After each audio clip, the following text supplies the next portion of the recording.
Halo warga Konoha sekalian, selamat datang kembali di channel Ray Konoha. Beberapa hari yang lalu ada kejadian yang sangat-sangat, menurut saya itu sangat-sangat memperhatikan ya, di mana ada seseorang yang ngirim ular kobra atau king kobra ke pintu rumah Kang Deddy Mulyadi.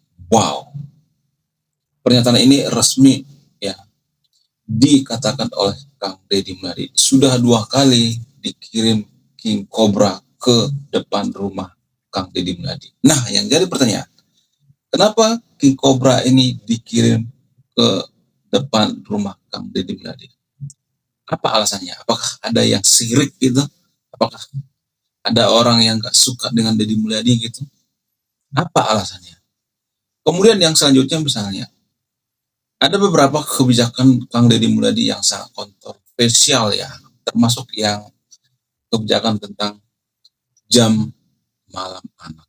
Jadi Kang Deddy Mulyadi mengatakan akan diberlakukan mulai bulan Juni, anak pelajar, anak SMA, SD, SMP dan sebagainya, ya yang masih pelajar lah ya, yang masih siswa dilarang keluar malam tanpa pendamping orang tua. Kalau misalnya kebutuhannya urgent banget, ya nggak jadi masalah keluar.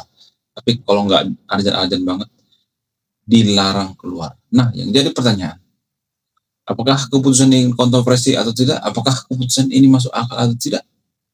Bagaimana tanggapan daripada warga Jabar? Kemudian secara antropologi, kalau saya melihat ya, Kang Deddy Mulyadi ini bisa viral karena ada beberapa faktor. Jadi kita akan bahas dari sisi antropologi. Ini jarang-jarang loh dibahas sama content creator. Sisi antropologi. Apa itu sisi antropologi? Sisi antropologi itu sisi mempelajari tentang manusia secara holistik. Kenapa Kang Deddy Mulyadi ini viral di Konoha? Apa alasannya? Ya, jadi kita mengambil dari angle antropologi. Oke, Markibas. Mari kita bahas. Yang pertama, kenapa ada orang mengirimkan ular kobra ke rumah Kang Deddy Mulyadi? Kenapa? Kenapa ada yang mengirimkan ke pintu rumahnya king kobra? Dugaan saya, Kang Deddy Mulyadi mengetahui hal ini.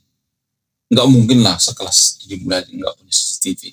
Ya, dia cuman memperingatkan jangan, itu nggak baik. Itu nggak lucu ya kalau ngirim king kobra. Terus kalau misalnya dimainin sama anak-anak ya, di rumah Kang Deddy Mulyadi kan ada anak-anak ya, masih kecil lagi. Kalau misalnya dimainin terus dipatok, meninggal gimana? Ini membahayakan. Ini sangat-sangat serius. Ini sangat-sangat tidak bagus ya bagi demokrasi di Konoha. Jadi gini guys, apakah mungkin ya dugaan saya yang ngirim itu ada orang yang dirugikan misalnya ya, kelompok-kelompok tertentu, sehingga dendam secara pribadi. Gini guys, kalau kita berbeda pendapat itu jangan sampai ya melakukan tindakan-tindakan yang anarkis gitu. Berbeda pendapat boleh ya, tapi kita hanya boleh duel secara argumen gitu, ide, pendapat itu jangan menggunakan fisik. Itu sangat dilarang. Saya tahu bahwa warga Konoha itu adalah warga yang sangat susah menerima perbedaan. Jangankan perbedaan, ya, jangankan perbedaan pendapat, perbedaan agama juga sebenarnya kita susah kok, susah. Apa buktinya kita susah menerima perbedaan agama? Ya buktinya ada kok di Konoha yang menggusur rumah ibadah gitu, lagi orang lagi ibadah persekusi dan sebagainya, ada kok seperti itu, banyak kan di Konoha seperti itu bukti bahwa kita tidak menerima yang namanya perbedaan, sangat intoleransi ya, tidak hanya dalam beragama, dalam ucapan, berargumen juga kita sebenarnya tidak bisa menerima perbedaan.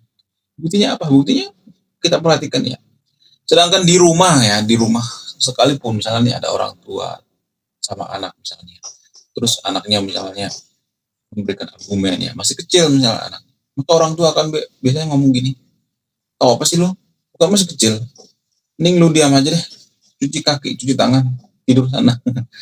Harusnya anak kecil boleh dong berargumen, memberikan pendapat. Itu menurut saya itu sesuatu hal yang baik ya, jangan langsung dibungkam gitu, lu kan masih kecil, tahu apa sih lu, nggak boleh seperti itu. Ya, kita harus memberikan seseorang itu memberikan pendapatnya. Ya. Diterima atau enggak itu kan persoalan belakang. Kita harus mengambil keputusan yang paling rasional, yang paling masuk akal. Ya, seorang pemimpin seperti itu. Kita sebagai kepala rumah tangga harus seperti itu, walaupun misalnya istri kita ngomongnya A, ya anak kita ngomongnya B, atau keluarga kita ngomongnya C dan sebagainya, kita tetap ya sebagai kepala keluarga harus mengambil keputusan yang paling rasional. Sama seperti Kang Deddy Mulyadi misalnya. Walaupun misalnya ada masukan dari sana, dari sini, dari masyarakat juga, dari kaum intelektual, ya ormas dan sebagainya, dia tetap harus mengambil keputusan yang paling rasional, yang paling menguntungkan untuk rakyat. Itu ya. Jadi perbedaan pendapat itu hal biasa, jangan terlalu ini guys ya, jangan terlalu brutal gitu ya. Itu kan sangat brutal ya, mengirimkan ular kobra ke rumah seseorang itu kalau kita berbeda pendapat gitu ya. Kalau kita tidak setuju dengan pendapatnya, kalau kita tidak suka dan sebagainya. Kemudian apakah kebijakan daripada Kang Deddy Mulyadi ini sangat uh, kontroversi, di mana anak-anak nggak boleh keluar ya jam 9 malam. Apakah ini kontroversi atau tidak? Apakah ini kebijakan otoriter atau tidak? Kalau menurut saya pribadi ya, ini menurut saya pribadi ya. Menurut saya pribadi itu sah-sah aja kalau misalnya Kang Deddy Mulyadi mengatakan seperti itu. Tujuannya apa? Tujuannya untuk menghindari tawuran sebenarnya. Nongkrong-nongkrong nggak jelas ya. Kemudian nanti anak-anak malah melakukan hal-hal yang aneh-aneh gitu ya. Pacaran nggak jelas. Ya lebih baik di rumah aja deh, istirahat. Gitu. Ya, saya sangat mendukung. Sama seperti keputusan Kang Deddy Mulyadi yang menyuruh anak-anak sekolah itu untuk berjalan kaki. Tujuannya apa? Tujuannya untuk mengurangi yang namanya kemacetan. Bayangkan ya kalau misalnya nih anak sekolah ya punya anak 3, terus punya motor 3, kemudian nanti belum lagi ada yang jemput, ya di jalan raya kan penuh ya. Jadi itu kebijakan yang menurut saya itu out of the box ya, sangat-sangat luar biasa. Jam malam juga seperti itu. Ya. Saya melihat anak-anak muda zaman sekarang ini banyak yang keluar yang gak jelas. Kemudian mereka melakukan hal-hal yang aneh-aneh. Ya, aduh, ada yang beli lem, ada yang beli komik dan lain sebagainya. Aduh, sangat-sangat memperhatikan. Mana belinya banyak lagi, beli komik 20 sekali beli. Aduh, luar biasa ya. Sampai mabok, sampai teler, aduh. Aduh, sangat memperhatikan ya. Kalau kita perhatikan anak muda zaman sekarang, terutama di Jawa Barat, aduh, sangat-sangat. Saya sangat salut ya dengan keputusan ekstrim daripada Kang Deddy Mulyadi. Karena anak-anak muda ya, kalau misalnya nongkrong gak jelas gitu, kemudian tidak punya masa depan, ya, keluyuran dan lain sebagainya, maka masa depan bangsa ini akan seperti apa coba? Ya akan suram lah. Ya. Kecuali misalnya ada kebutuhan mendadak, misalnya ada urusan yang sangat penting, misalnya nggak jadi masalah, tapi harus dibeli sama orang tua ya. Kemudian secara antropologi, kenapa Kang Deddy Mulyadi ini bisa viral di Konoha? Apa alasannya? Antropologi itu adalah mempelajari tentang budaya, kemudian mempelajari tentang manusia secara holistik atau secara luas ya, kemudian mempelajari tradisi, kebiasaan dan sebagainya. Jadi salah satu aspek yang menjadikan Kang Deddy Mulyadi ini viral itu, yang pertama itu karena dia sangat kental dengan nilai-nilai budaya. Dia sangat-sangat kental dengan nilai budaya. Budaya apa itu? Budaya Sunda Wiwitan. Saya tidak mengatakan bahwa Kang Deddy Mulyadi ini beragama Sunda Wiwitan ya. Ya karena Sunda Wiwitan, budaya dengan agama Sunda Wiwitan itu sama sebenarnya. Satu kesatuan, sama seperti agama Yahudi. Ya, satu kesatuan. Suku Yahudi, beragama Yahudi, budaya Yahudi, itu satu kesatuan. Tapi saya tidak mengatakan bahwa Kang Deddy Mulyadi ini beragama Sunda Wiwitan. Enggak. Saya enggak mengatakan seperti itu ya. Karena saya perhatikan ya, Kang Deddy Mulyadi ini sangat mencintai alam. Filosofi Sunda Wiwitan itu seperti itu. Mencintai alam. Itulah alasannya kenapa Sunda Wiwitan itu kalau jalan kaki itu tidak menggunakan alas kaki. Ya, kemudian mereka itu tidak pernah merusak alam. Ya, bahkan ya menggunakan teknologi juga mereka jarang. Karena mereka sangat mencintai yang namanya alam. Sangat-sangat mencintai. Jadi itu alasannya kenapa Kang Deddy Mulyadi itu ketika banjir kemarin di Bogor itu dia menangis. Itu bukan acting, guys. Itu beneran. Kenapa? Karena beliau ini penganut ya filosofi Sunda Wiwitan. Dan beliau ini juga sebenarnya penulis, guys. Banyak orang yang nggak tahu bahwa Kang Deddy Mulyadi ini sebenarnya aslinya penulis. Dia sangat suka menulis, ya, menulis tentang buku, esai dan sebagainya. Tentang apa? Tentang budaya. Ya, menggabungkan budaya Sunda Wiwitan dengan budaya modern, ya.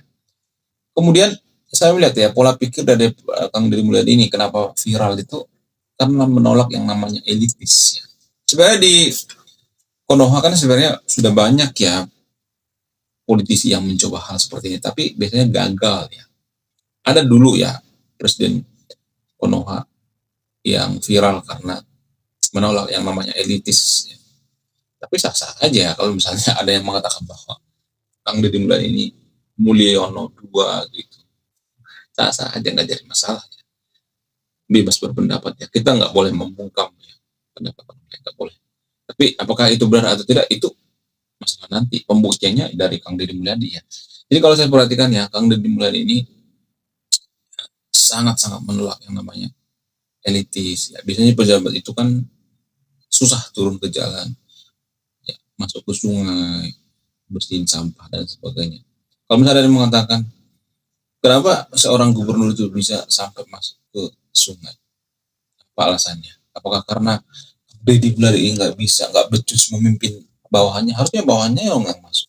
Tapi saya melihat ya PNS-PNS yang ada di Konoha itu, saya ngeliat ya nggak semuanya, tapi ya rata-rata ya sekitar 80% PNS yang ada di Konoha itu tidak punya kesadaran.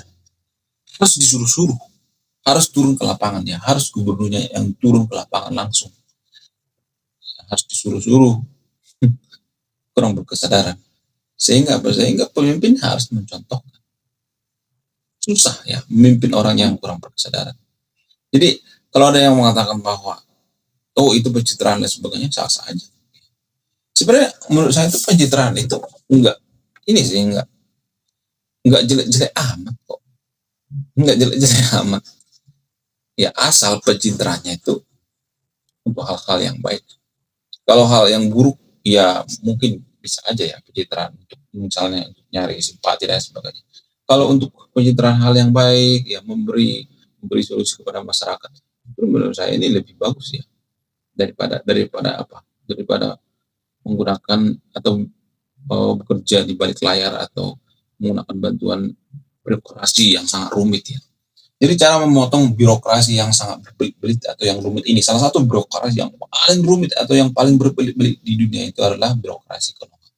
Jadi Kang Deddy Mulyadi ini memotong itu, memangkas itu. Itulah alasan kenapa dia sering vlog gitu ya. Kalau misalnya nih relokasi jalan misalnya, kemudian perluasan jalan, menggusur misalnya. Kenapa sering menggunakan vlog? Ya. Kenapa sering menggunakan video? Tujuannya apa? Tujuannya biar masyarakat pada tahu gitu. Oh ini nih masalahnya. Ya udah gitu. Karena kekuatan tertinggi dalam demokrasi itu di tangan rakyat. Jadi rakyat nggak protes gitu. Kalau misalnya rakyat protes kan itu kan ada buktinya.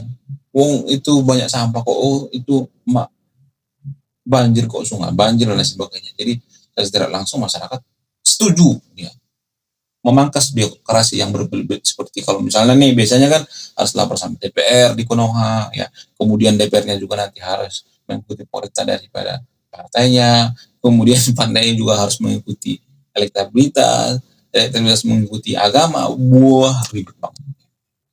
Jadi beliau memangkas itu karena mungkin beliau tahu juga bahwa karena dulu beliau ini kan seorang DPR, dia tahu bahwa kerjaan DPR di Konoha itu ribet ya, berbelit-belit, birokrasi yang berbelit. Jadi saya masih ada harapan ya dengan pemimpinan Kang Deddy Mulyadi. Saya masih punya harapan Konoha itu semakin hari semakin maju. Saya optimis ya. Kita harus optimis ya. Karena apa? Karena kalau misalnya kita cuman tinggal diam, ketawain ya. Saya melihat di sosial media itu ya banyak warga Konoha yang mengatakan saya salut dengan Kang Deddy Mulyadi. Ya saya salut. Ya tapi sebatas salut doang.